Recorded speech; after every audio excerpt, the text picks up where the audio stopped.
Hello everyone, welcome back to solid movie stuff. నేను మీ SRB కంటెంట్లోకి వెళ్ళిపోదాం. మన వీడియోస్ మీకు నచ్చితే, మన ఎఫర్ట్స్ మీకు నచ్చితే ఫస్ట్ లైక్ కొట్టి దాన్ని షేర్ చేసి సబ్స్క్రైబ్ చేయండి మావా. మీ సపోర్ట్ నాకు చాలా అవసరం. Support me. Thank you. Love you all. Dhurandhar the revenge movie trailer in టైంలో రిలీజ్ చేశారు. సో ట్రైలర్లోని కొన్ని డీటెయిల్స్ గురించి ఇన్ డెప్త్గా డీటెయిల్గా మాట్లాడుకుందాం. నెంబర్ 1, ట్రైలర్లో పార్ట్ 1 కి సంబంధించి ఒక చిన్న రీక్యాప్ ని వేశారు. లైక్ ఫస్ట్ 23 సెకండ్స్ పార్ట్ 1 లో ఏం జరిగింది అనేది చూపించారు. దెన్ యాక్చువల్ ట్రైలర్ 24 సెకండ్ దగ్గర నుండి పార్ట్ 1 ఎక్కడ నుండి ఎండ్ అవుతుందో అక్కడ నుండి ఆ సిచ్యువేషన్ ని ఈ ట్రైలర్ లో చూపించారు. లైక్ బాబు డెకెట్ పార్ట్నర్ అయిన అర్షద్ పప్పు అండ్ తన దగ్గర పనిచేసే రిజ్వాన్, ఈ ఇద్దరిని చూపిస్తున్నారు. రెహమాన్ డెకెట్ పోస్టర్ మీద టొమాటోస్ కొడుతూ ఇక్కడ హడాబడి చూడొచ్చు. విచ్ మీన్స్ లారీ ఏరియాని వాళ్ళు ఆక్రమిద్దామని వార్ స్టార్ట్ చేసినట్లుగా చూపిస్తున్నారు. సో వీళ్ళు ఎప్పుడైతే రెహమాన్ డెకెట్ ఏరియాలోకి వస్తారో ఆ మినిట్ నుండి అర్షద్ పప్పు యొక్క ఓచుకోత స్టార్ట్ అవుతుంది. అండ్ ఉజైర్ డెకెట్ అర్షద్ పప్పు తలను లేపేస్తాడు. అది పార్ట్ 1 మూవీ ఎండ్ లో వచ్చిన టీజర్ లో క్లియర్ గా చూపించారు. అయితే ఈ పిక్ లో ఉన్న రిజ్వాన్ అర్షద్ పప్పుతో కలిసి రెహమాన్ డెకెట్ గ్యాంగ్ మీద దాడి చేస్తున్న వాడు అర్షద్ పప్పు చనిపోయిన తర్వాత హంజాతో జాయిన్ అయి ఫైట్ చేస్తున్నట్లుగా ఆల్రెడీ టీజర్ లో చూపించారు అండ్ ఈ ట్రైలర్ లో కూడా చూపించారు. బట్ తన గ్రూప్ లోకి ఎలా వచ్చాడనేది క్వశ్చన్. మీకు తెలిస్తే కామెంట్ చేయండి. నెంబర్ 2, ఈ హంజా అలీ మజార్ నుండి జస్క్రీత్ సింగ్ రంగీగా ఒక ట్రాన్సిషన్ ఇస్తూ జస్క్రీత్ స్టోరీని ఈ ట్రైలర్లో మెయిన్ గా ఫోకస్ చేస్తూ రివీల్ చేస్తున్నారు. సో తను ఒక సెలబ్రేషన్ జరుగుతున్న ఆ ఇంట్లోకి వెళ్లి దారుణంగా వాళ్ళను వేసేయడం మనకు క్లియర్ గా చూపిస్తున్నారు. దానికి మెయిన్ రీజన్ ఫస్ట్ ఆ గ్యాంగ్ జస్క్రీత్ వాళ్ళ నాన్నను వేసేస్తారని పార్ట్ 1 మూవీలో చూపించారు. మేబీ ఆ తర్వాత వాళ్ళ అమ్మను కూడా చంపేసి ఉండొచ్చు. సో అందువల్లనే జస్క్రీత్ ఇంత వైలెంట్ గా వాళ్ళని చంపేస్తున్నాడు. బట్ మామూలుగా కాదు, చాలా వైలెంట్ గా వాళ్ళని చంపేస్తున్నాడు. దీని అర్థం వాళ్ళు వాళ్ళ పేరెంట్స్ ని ఏ విధంగా బ్రూటల్ గా చంపేసి ఉంటారో అదే విధంగా దానికోసమే ఈ రివెంజ్. యాక్చువల్ గా ఇక్కడ చెప్పొచ్చు, once Jaskirat Singh Rangi seeks revenge it will be brutal chaos. అంటే ఒక్కసారి రివెంజ్ తీసుకుందామని జస్క్రీత్ సింగ్ అనుకుంటే అది ఎంత బ్రూటల్ గా ఉంటుందో అనేది మనకు జస్ట్ ఒక గ్లిమ్స్ ఆఫ్ జస్క్రీత్ సింగ్, అది కూడా అన్ట్రైన్డ్ అన్ప్రొఫెషనల్ జస్క్రీత్ సింగ్ ఎంత వైలెంట్ గా రివెంజ్ తీసుకుంటాడో అనేది ఈ ట్రైలర్ లో చూపించారు. అది కూడా వాళ్ళ అమ్మా నాన్న ఏదో మంచి కాజ్ కోసమే ఎదిరించారని వాళ్ళని చంపేసినందుకు ఈ revenge. Now just imagine major Iqbal, Khanani brothers and ఆ టైంలో ఉన్న అదర్స్. జస్క్రీత్ సింగ్ పుట్టిన భారతదేశంలోని ఫ్యామిలీస్ లోని ఇన్నోసెన్స్ ని అతి దారుణంగా చంపేస్తే మరి జస్క్రీత్ సింగ్ ఏ రేంజ్ లో రివెంజ్ తీసుకుంటాడు? ఆల్రెడీ మనకు మూవీలో ముంబై అటాక్స్ టైంలో నా చేతులతోనే వెపన్స్ తెచ్చి వాళ్ళకి ఇచ్చాను అని జస్క్రీత్ కి బీభత్సమైన గిల్ట్ వస్తుంది. అండ్ అలాగే దానివల్ల వచ్చిన రిజల్ట్ చాలా దారుణంగా ఉంటుంది. అంటే వాళ్ళమ్మ చేతులు రక్తంతో నిండిపోయి వాళ్ళమ్మ ఏడుస్తున్నట్లుగా తను భావిస్తున్నట్లుగా చూపించారు. అంటే తన అమ్మ లాంటి భారతదేశం కూడా ఇలాగే తన అమ్మలాగా రోధిస్తుంది అని ఒక మెటాఫర్ గా చూపిస్తున్నారు. సో అలా తన అమ్మ లాంటి భారతదేశం ఆ బ్లాస్ట్ వల్ల, ఆ గన్స్ వల్ల ఇన్నోసెంట్ ఫ్యామిలీ మెంబర్స్ ని కోల్పోయింది అని రోధిస్తుంటే దానికి సంబంధించిన రివెంజ్ ఏ రేంజ్ లో ఉండాలి? అండ్ అక్కడ ఉన్నది జస్క్రీత్ సింగ్ రంగి, ఇప్పుడు trained and professional guy. So imagine ఈ రివెంజ్ ఏ రేంజ్ లో ఉంటుందో. అండ్ ఈసారి ఆపేవాడు ఎవడు లేడు. ఇన్ఫాక్ట్ ఎంత మందిని లేపేస్తే అంత మెచ్చుకుంటారు. సో చేతులకు తాళాలేసి లేవు, తనకు ఫ్రీడమ్ ఉంది. సో రివెంజ్ అంటే జస్ట్ ఏదో చంపేస్తాడు అని కాదు, హార్ట్ఫుల్ గా తనివి తీరా కసిని తీర్చుకుంటాడు. ఎందుకంటే ఆ అటాక్స్ లో చనిపోయిన వాళ్ళను చాలా పర్సనల్ గా తన ఫ్యామిలీగా జస్క్రీత్ సింగ్ పరిగణిస్తున్నాడు, just like his mother and father. Number 3, ఈ సీన్ లో రిజ్వాన్ హంజాతో కలిసి ఫైట్ చేస్తున్నట్లుగా చూపిస్తున్నారు. సో ఈ ఫైట్ లో అర్షద్ పప్పు అండ్ గ్యాంగ్ ని వీళ్ళు క్లియర్ చేసిన తర్వాత రిజ్వాన్ అండ్ హంజా బలోచ్ ప్లేస్ కి వెళ్తున్న సీన్స్ ఇవి. సో ఎంటైర్ లారీని కంట్రోల్లోకి తీసుకుని వాళ్ళు వాళ్ళ బలోచ్ లీడర్ ఉన్న ప్లేస్ కి వెళ్తున్నారు. సో అక్కడ వాళ్ళ సెలబ్రేషన్స్ అండ్ సాంగ్స్ ని మనం క్లియర్ గా చూడొచ్చు. నెంబర్ 4, ఇది ఒక ఇంట్రెస్టింగ్ డీటెయిల్. ఇక్కడ హుక్ వేసి లాక్కెళ్తుంది మేజర్ ఇక్బాల్. అది ఎవరినో కాదు, ఉజైర్ బలోచ్ ని. అంటే రెహమాన్ డకెట్ కజిన్ ని ఇక్బాల్ ఇలా లాక్కెళ్తున్నాడు. సో వన్స్ అర్షద్ పప్పుని ఉజైర్ బలోచ్ చంపేసిన తర్వాత హంజా లారీ థ్రోన్ ఎక్కడానికి రీజన్ ఉజైర్ డకెట్ వాళ్ళన్న చనిపోయిన తర్వాత లారీని కంట్రోల్ చేసే కుర్చీ మీద తనకు ఇంట్రెస్ట్ లేకపోవడం, ఆర్ జైల్లో ఉన్నాడనో ఆర్ చనిపోయి ఉంటాడని అందరూ అనుకొని ఉండొచ్చు.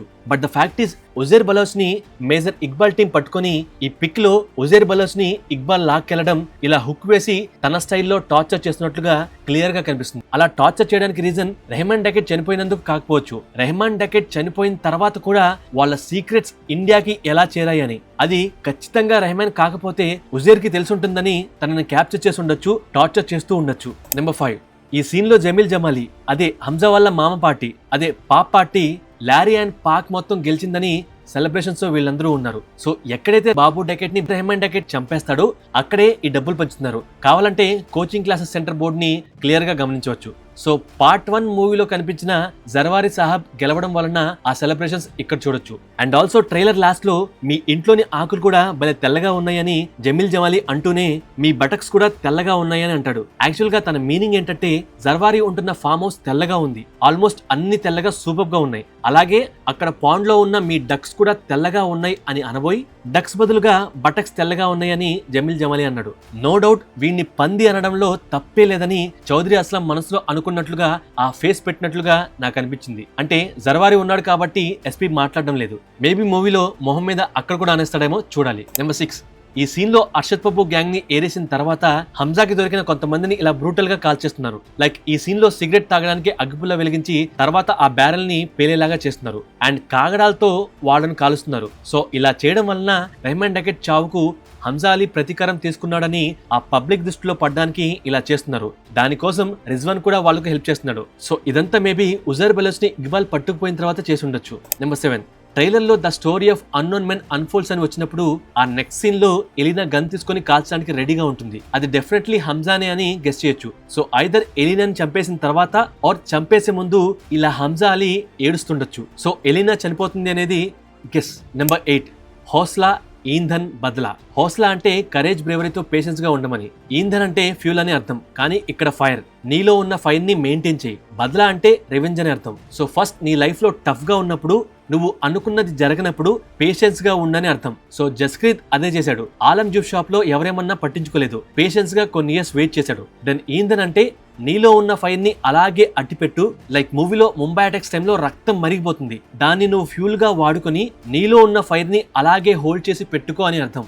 సేమ్ అలాగే ఆ టైంలో పేషెన్స్ మెయింటైన్ చేసి ఆ ఫైర్ నంతా లిటరల్ గా ఫైర్ గా మార్చి అర్షద్ పప్పు గ్యాంగ్ ని కాల్ చేశాడు. దట్ ఈస్ బద్లా అంటే రివెంజ్. కేవలం అక్కడతో ఆగలేదు, లాస్ట్ లో మేజర్ ఇక్బాల్ ని కూడా వేసేస్తాడు. ఇక్కడ కనిపించే scene last fight in the movie between Iqbal and Hamza అవ్వచ్చు. సో నీ మీద అటాక్ అయినా, నిన్ను ఎవరైనా దెబ్బ కొట్టినప్పుడు, నీకు అనుకూలంగా పని జరగనప్పుడు, ఫైట్ చేయడానికి ఛాన్స్ లేనప్పుడు పేషెన్స్ గా వెయిట్ చేయాలి. దెన్ ఆ పెయిన్ ని పవర్ గా యూస్ చేసి రివెంజ్ తీసుకోవాలి అని మూవీలో జస్ప్రీత్ సింగ్ కి అజయ్ సన్హాల్ చెప్పిన వర్డ్స్ ఇవి. సో అవి గుర్తు చేసుకుంటూ ఈ పగిలిన ఫ్లోర్ ని ఎక్కుతున్న సీన్ ని మనకు చూపిస్తున్నారు. అండ్ ఆ సీన్ కి ఒక ఎక్స్ప్లెనేషన్ ఇచ్చాను, నెక్స్ట్ లెవెల్ లో ఉంటుంది, మిస్ చేయకండి. నెంబర్ 9, ఇది డీటెయిల్ కాదు, ఇది ఒక గెస్. మేబీ ఇక్కడ పాక్ ఆర్మీ సపోర్ట్ హంజాలీకి ఉందని చూపిస్తున్నారు. అంటే నా guess theory is Rehman Dakait ని చంపేస్తే ఆర్ అర్షద్ పప్పుని చంపేస్తే పెద్దగా పట్టించుకోకపోవచ్చు, బట్ మేజర్ ఇక్బాల్ ని చంపేస్తే పాక్ ఆర్మీ అనుమానపడొచ్చని జస్ప్రీత్ సింగ్ ప్లాన్ వేసి మేజర్ ఇక్బాల్ ఇండియన్స్ కి పాక్ సీక్రెట్స్ అమ్ముతున్నాడని ప్రూవ్ చేసి ఒక కల్ట్ పాక్ టెర్రరిస్ట్ ని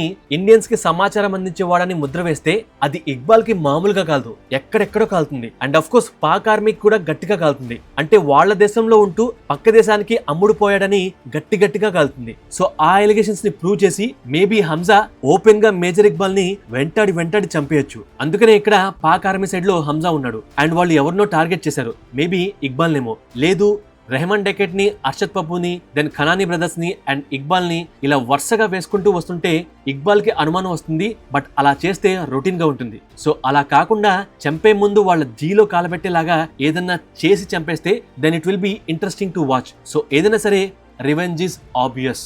number 10, here comes the biggest detail. ఈ సీన్ పార్ట్ 2 క్లైమాక్స్ అని మనకు ఐడియా ఉంది అండ్ క్లియర్ గా అర్థమవుతుంది. సో ఇలా బ్లాస్ట్ నుండి బయటకు వచ్చే ముందు నేను ప్రీవియస్ పాయింట్ లో ఏదో సరదాగా గెస్ చేశా, బట్ ఆ తర్వాత మిగతా ట్రైలర్ కూడా చూసి రాయడం స్టార్ట్ చేసినప్పుడు ఈ వెరీ బిగ్గెస్ట్ డీటెయిల్ బయటపడింది. సో ఇక్కడ ఇక్బాల్ ని హంజా వేసేస్తున్నాడు. అయితే ముంబై అటాక్స్ టైంలో ఎవరెవరు అక్కడ ఉన్నారో వాళ్ళందరినీ ఒక్కొక్కరుగా ఆర్ ఒకేసారి హంజా వేసేసి లాస్ట్ లో మేజర్ ఇక్బాల్ ని వేసేస్తాడు. It's obvious. లైక్ ఆ అటాక్ టైంలో major Iqbal, Khanani brothers, Sajir Mir, Abdul Buttovi, Azam Cheema and Dawood Sayeed Jilani aka David Headley. So వీళ్ళందరూ ఆ ముంబై అటాక్స్ టైంలో ఉన్నారు. అయితే ట్రైలర్ కాబట్టి మనకు చూపించలేదు, కానీ మూవీలో మాక్సిమం అందరినీ వెతికి చంపేయచ్చు ఆర్ ఆ టైంలో దొరికిన వాళ్ళని చంపేయచ్చు. అండ్ ట్రైలర్ లో మనకు సాజిర్ మిర్ లష్కర్ గ్రూప్ కి చెందిన వాడిని ఇక్కడ క్లియర్ గా తొడ మీద పొడిచినట్లుగా చూపిస్తున్నారు. ట్రైలర్ లో ఈ ఇద్దరిని ఆల్మోస్ట్ చంపేయడం చూపించారు అండ్ మిగతా వాళ్ళని కూడా అప్పటికే చంపేసి ఉండొచ్చు. సో రివెంజ్ ఎలా ఉంది అంటే నేను ప్రీవియస్ పాయింట్ లో జస్ట్ క్యాజువల్ గా పాక్ ఆర్మీ హంజాకి సపోర్ట్ చేస్తుంది కాబట్టి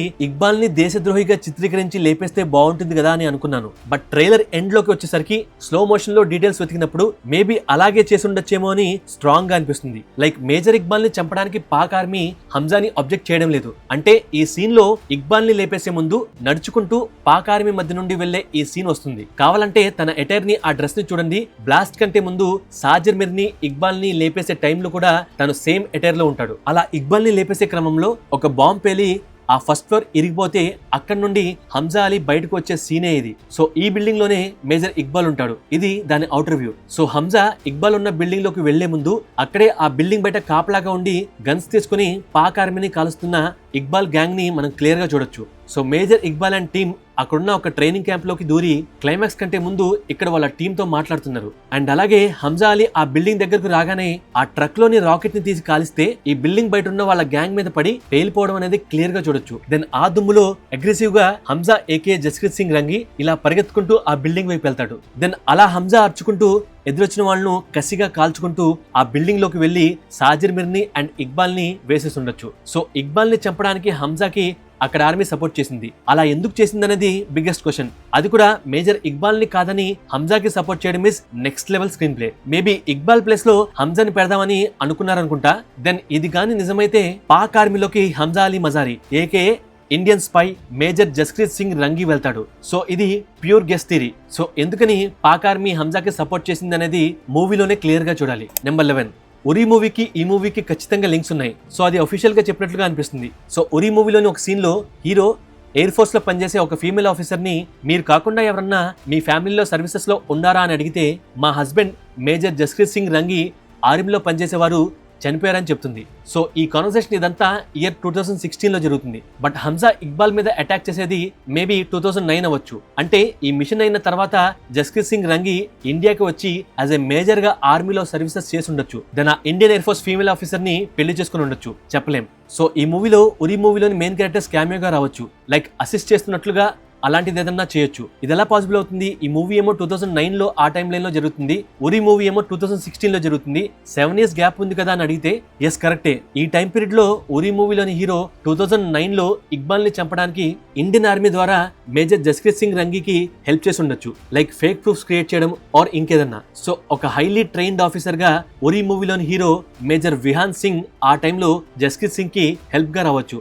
ఆర్ యామి గౌతమ్ గారు ఉరి మూవీలో తన పేరు Pallavi Sharma or Jasmine. So తనొక అండర్ కవర్ ఏజెంట్. సో తనేమన్నా ఆ టైంలో ఇన్ఫో ఇవ్వడం కోసం రావచ్చేమో. ఇలా ఎవరన్నా 2009 లో పాక్ లోకి అడుగుపెట్టి జస్క్రీత్ సింగ్ రంగిని కలవకుండానే ప్యాకేజ్ ని అందించి వెళ్ళిపోయి ఉండొచ్చు. సో మూవీలో అలాంటి చాలా పాసిబిలిటీస్ అండ్ థియరీస్ క్రియేట్ చేయొచ్చు. సో ఓవరాల్ గా హంజా అలీ మజారీ, రిజ్వాన్ లాగా ఇంకా చాలా మంది పాక్ లో దిగుంటారు. అండ్ ఉరి మూవీలోని కేమియో కాకుండా పాక్ లో ఆల్రెడీ 4 to 5 years ఉన్నట్టుగా ఎవరిదన్నా అపియరెన్స్ ఉంటే, అంటే ఫేమస్ యాక్టర్స్ ని క్యామియో లాగా చూపిస్తే థియేటర్స్ తగలబడిపోతాయి.